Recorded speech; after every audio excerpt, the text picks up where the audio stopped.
வணக்கம். நம்மள சுத்தி இருக்கிற இந்த உலகம் இருக்குல்ல, எல்லாமே அனலாக். வேகமா இயங்கிட்டு இருக்கு. இதையெல்லாம் எப்படி டிஜிட்டல் டேட்டாவா மாத்துறது? அதுவும் ஒரு நொடிக்குள்ள. வாங்க, அத பத்தி தான் இன்னைக்கு விரிவா பார்க்க போறோம்.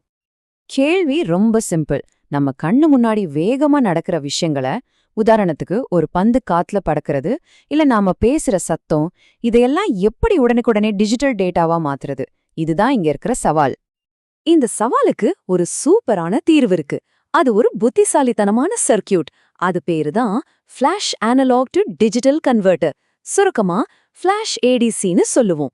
ஆமாங்க, இன்னைக்கு நம்மளோட ஹீரோ இவர்தான். சரி, வாங்க இதுக்குள்ள என்ன இருக்குன்னு கொஞ்சம் ஆழமா பார்க்கலாம்.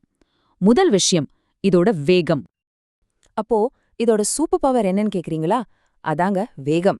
மத்த ஏடிசிகள் மாதிரி ஒன்னா வேலை செய்யாம இது எல்லா வேலையும் ஒரே நேரத்துல ஒரே சமயத்துல செஞ்சு முடிச்சிடும். அதனாலதான் இதுக்கு ஃபிளாஷ்னே பேரு. மின்னல் வேகத்துல வேலை செய்யும். சரி, இந்த ஃபிளாஷ் ஏடிசிக்குள்ள என்னதான் இருக்குன்னு பாப்போமா? இதுல 3 முக்கியமான பாகங்கள் இருக்கு. ஒரு ஸ்பெஷலிஸ்ட் டீம் மாதிரி ஒன்னா சேர்ந்து வேலை செய்யுது. முதல்ல இருக்கிறது ரெசிஸ்டர் டிவைடர். இது ஒன்னும் இல்ல, வரிசையா அடுக்கி வச்ச ரெசிஸ்டர்ஸ்களோட ஒரு சங்கிலி தான். இதோட வேலை என்னன்னா, வோல்டேஜ துல்லியமா சின்ன சின்ன படிகளா பிரிக்கிறது. சிம்பிளா சொல்லணும்னா, ஒரு ஸ்கேல் எப்படி நீளத்தை அளக்க உதவுதோ அதே மாதிரி இது வோல்டேஜ அளக்க உதவுற ஒரு அளவுகோல். அடுத்து நம்ம டீம்ல இருக்கிறது கம்பேரேட்டர்கள். இவங்கள ஒரு ஜட்ஜ் பேனல்னு நினைச்சுக்கோங்க. ஒவ்வொரு ஜட்ஜுக்கும் ஒரே ஒரு வேலை தான். உள்ள வர வோல்டேஜ் தனக்குன்னு செட் பண்ணியிருக்கிற ரெஃபரன்ஸ் வோல்டேஜை விட அதிகமா இருக்கா இல்ல கம்மியா இருக்கா, இத மட்டும் சொன்னா போதும். ஆமானா 1, இல்லனா 0, அவ்வளவுதான். கடைசியா ப்ரையாரிட்டி என்கோடர். நம்ம ஜட்ஜஸ் கொடுத்த தீர்ப்பையெல்லாம் ஒன்னா சேர்த்து கம்ப்யூட்டருக்கு புரியிற மாதிரி பைனரி கோடா மாத்துறது தான் இவரோட வேலை. சொல்லப்போனா இவர்தான் நம்மளோட ஃபைனல் டிரான்ஸ்லேட்டர். ஓகே, இவங்க 3 பேரும் எப்படி சேர்ந்து வேலை செய்றாங்கன்னு தெரிஞ்சுக்கணுமா? வாங்க, ஒரு சிம்பிளான 3-பிட் ஃபிளாஷ் ஏடிசிய உதாரணமா எடுத்துக்கலாம். இதுக்கு எத்தனை பாகங்கள் தேவைப்படும்னு பாப்போம். முதல்ல ரெசிஸ்டர்கள். இதுக்கு ஒரு ஃபார்முலா இருக்கு, 2n. இங்க n 3.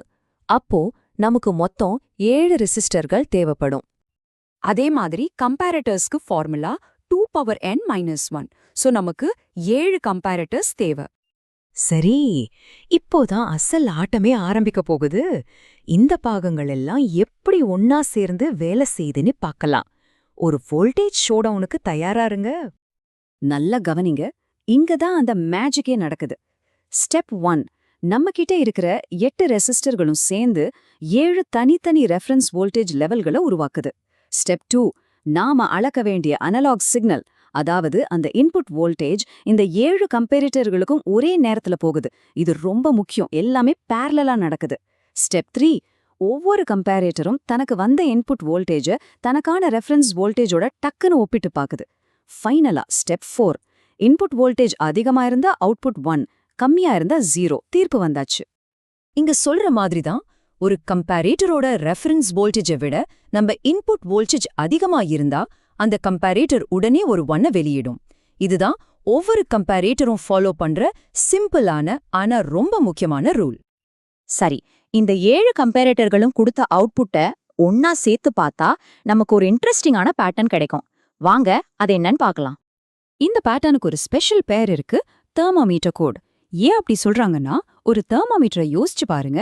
சூடு ஏற ஏற மர்க்யூரி ஒரே சீரா மேல போகும் இல்லையா? அதே மாதிரி தான் இங்கேயும். இன்புட் வோல்டேஜ் அதிகமாக அதிகமாக கீழ இருந்து ஒவ்வொரு கம்பேரிட்டரா ஆன் ஆகிட்டே வரும், அதாவது 1ன்னு காட்டும். ஒரு குறிப்பிட்ட லெவலுக்கு மேல இருக்கிற கம்பேரிட்டர்கள் எல்லாம் ஆஃப்ல, அதாவது 0ல இருக்கும். பாக்குறதுக்கு அப்படியே தெர்மோமீட்டர்ல மர்க்யூரி ஏறுற மாதிரியே இருக்கும். இதுதான் அந்த ஆஹா மொமெண்ட். இங்க பாருங்க, ஒரு உதாரணம். ஒரு மீடியமான வோல்டேஜ் இன்புட்டா வரும்போது கீழே இருக்கிற 4 கம்பேரேட்டரும் ஆன் ஆயிடுச்சு, அதனால 4 1. அதுக்கு மேல இருக்கிற 3ம் ஆஃப்ல இருக்கு, அதனால 3 0. சோ நமக்கு கிடைச்சிருக்கிற தெர்மோமீட்டர் கோட் என்ன? 0001111. ஓகே, இப்போ நம்ம கிட்ட இந்த தெர்மோமீட்டர் கோடு இருக்கு. ஆனா ஒரு சிக்கல், இந்த நீளமான கோட கம்ப்யூட்டரால நேரடியா பயன்படுத்த முடியாது. அப்போ இது என்ன பண்றது? வாங்க அடுத்த ஸ்டெப்ப பார்க்கலாம். இந்த தெர்மோமீட்டர் கோடு பார்க்க நல்லா இருந்தாலும் இது டேட்டாவை சேமிக்க ஒரு திறமையான வழி இல்ல. இங்கதான் நம்ம டீமோட கடைசி ஆள், ப்ரையாரிட்டி என்கோடர், மறுபடியும் என்ட்ரி கொடுக்கறாரு. அவரோட வேலை இந்த நீளமான கோட சுருக்கமான கம்ப்யூட்டருக்கு புரியுற பைனரி கோடா மாத்துறது தான். இந்த டேபிள பாருங்க, ரொம்ப தெளிவா புரியும். இடது பக்கம் இருக்கிறது கம்பேரேட்டர்ஸ் கொடுத்த 7-பிட் தெர்மாமீட்டர் கோடு. வலது பக்கம் இருக்கிறது ப்ரையாரிட்டி என்கோடு, அதை மாத்தி கொடுத்த ஃபைனல் 3-பிட் பைனரி கோடு. நாம போன ஸ்லைட்ல பார்த்த 01111 கோடுக்கு என்ன பைனரி கிடைச்சிருக்கு பாருங்க, 100. அவ்வளவுதான், மேட்டர் ஓவர். சரி, ஒரு குவிக் ரீகேப். ஃபிளாஷ் ஏடிசி ஏன் அவ்வளோ வேகம்? ஏன்னா எல்லாமே பேரலல், ஒரே நேரத்துல நடக்குது. அது எப்படி வேலை செய்யுது? ஒரு ரெஃபரன்ஸ் வோல்டேஜ பல லெவல்களா பிரிச்சு இன்புட்ட எல்லா லெவல்களோடையும் ஒரே நேரத்துல ஒப்பிட்டு முடிவை என்கோட் பண்ணுது. இதுல அந்த ஆஹா மொமெண்ட் எது? கம்பேரேட்டர்ஸ் உருவாக்குற அந்த தெர்மோமீட்டர் கோடு. ஃபைனல் ஸ்டெப் என்ன? ப்ரையாரிட்டி என்கோடர் அந்த கோட ஸ்டாண்டர்ட் பைனரியா மாத்துறது. சிம்பிள். ஓகே, இந்த டிசைன் நமக்கு உச்சகட்ட வேகத்தை கொடுக்குது, அதுல சந்தேகமே இல்ல.